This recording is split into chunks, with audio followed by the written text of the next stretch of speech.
Аида Салянова Крим Төбөл Азиз Батукаевдин иши боюнча Бишкектеги номер 1 тергөө абагына камоого алынганына 10 күндөн жүзү болду. Бүгүнкү күндө мурдагы башкы прокурордун учурдагы абалы туурасында жана өмүрүнө кандай коркунучтар жаралып жатканын аталаш сиңдиси Чынара Турдалиева айтып берди. Көчө күнү ушу ден соолугуна байланыштуу экинчи инстанцияда багы немеси иш-чара, то есть мера пресечениясы каралбады. Адвокаттар обжаловать этишкен, апелляционный жалоба беришкен. Анан ушу көчө күнү каралып атканда келе алган жок. Ушу ден соолугуна байланыштуу түнчүндө тахикардиясы кармап атыптыр.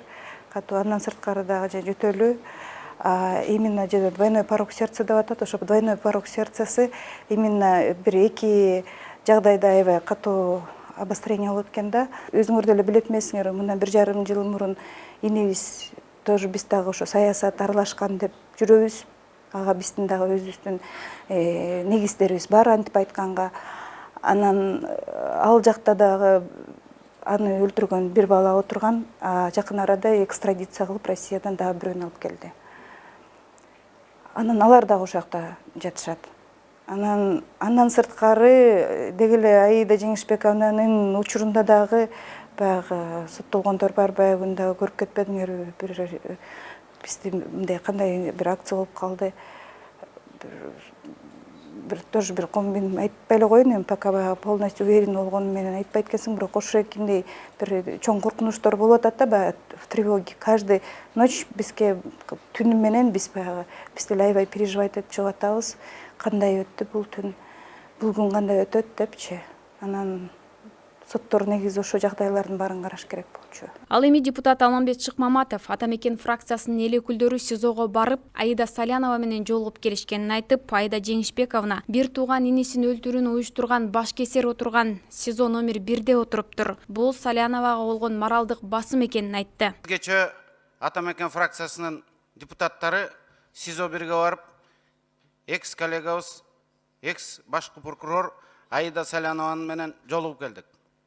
Салянова СИЗО 1-де өзүнүн бир тууган инисин өлтүрүүнү уюштурган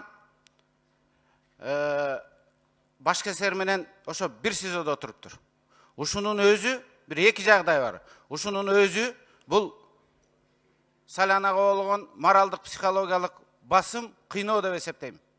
Экинчиси, бардык гумандык закондордо, бардык эрежелер боюнча экс баш прокурорду эч качан СИЗО 1-ге камабайт. Аны ГКМБнын СИЗОсуна камаш керек эле, эгерде камаганга жагдайлар болсо. Бул бир. Экинчисинен Конституциялык соттун судьялар боюнча бир чечими бар. Экс-президент боюнча бир чечими бар. Конституциялык соттун чечими жагабы жакпайбы баарыбыз ага аткарууга, баш ийүүгө милдеттүүбүз, эгер биз мамлекеттик укуктук мамлекетте өзүбүздү эсептесек. Эгерде биз укукту пир туталы, мыйзамдуулук болсун десек, анда Конституциялык соттун эки чечимин эске алуу менен тергөө группасы Конституциялык сотко кайрылып, парламенттин макулдугу керек беле же кереги жок беле деп тактап алып туруп анан камаш керек болчу. Ал эми Кыргыз Республикасынын ички иштер министринин орун басары Курсан Асановдун айтуусунда, камактагы кимдир бирөөнүн өмүрүнө коркунуч жарала турган болсо, ички иштер министрлигинде атайы коргоого ала турган жетекчилер ачылган. Эгер жактоочусу арыз жазса, бул маселе бир заматта чечиле турганын кошумчалады. Каралар боюнча, башкалар боюнча болгон болсо, биз атайын ички иштер министрлигинде азыр коргоого ала турган башка управление ачылган атайын. Алар боюнча сөзсүз чара көрүш керек. Ким? Прокурор, ошол ишти алып барып аткан тергөөчү. Ал боюнча арыз жазса болот, же ошол баягы адвокат арыз жазган болсо, заматта чечиле турган нерсе. Мен сөзсүз. Андай көрүнүшкө биз чекит коюшубуз керек. Мыйзамдуулук болуш керек бардык жерде. Ал эми мурдагы прокурорго чыккан чечим боюнча айрым депутаттар четте карап турбай, Аида Салянованын укугун коргоо керектигин айтып, үй камагына чыгарууну бүгүнкү күнгө чейин талап кылышууда. Аида Саляновага капа болсом, тарынсам, мен тарынсам болот. Мага иш козголгон убагында бардыгын көрсөтөм кылдык. Бирок бүгүнкү абалына мен абдан ушу ичим ачышып турат. Чынын айтсам. Биринчиден бул ушундай фигура, бул кызыбыз эч жака кетпейт болчу, эч жака качпайт болчу.